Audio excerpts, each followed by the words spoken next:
லா ஹவுல வலா குவத்த இல்லா பில்லா என்பதை அதிகமாக சொல்லுங்கள். இப்ராஹிம் அலைஹிஸ்ஸலாம் அவர்கள் மிஅராஜ் போன நேரத்தில் ரசூல் ஸல்லல்லாஹு அலைஹி வஸல்லம் அவர்களுக்கு சொல்லிக் கொடுக்கிறார்கள்.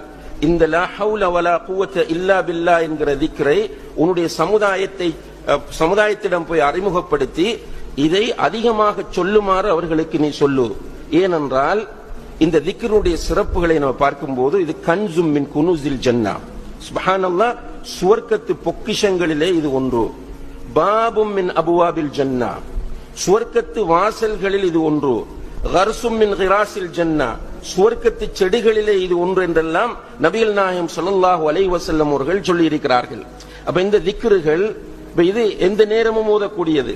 நாம் வீட்டில் இருக்கும் போது ஓதலாம், காரில் போகும்போது ஓதலாம், ரோட்டில் நிற்கும் போது ஓதலாம். லா ஹவுல வலா குவத்த இல்லா பில்லா என்பது அதிகமாக நம்ம பயன்படுத்த வேண்டிய ஒரு பொதுவான திக்ர்.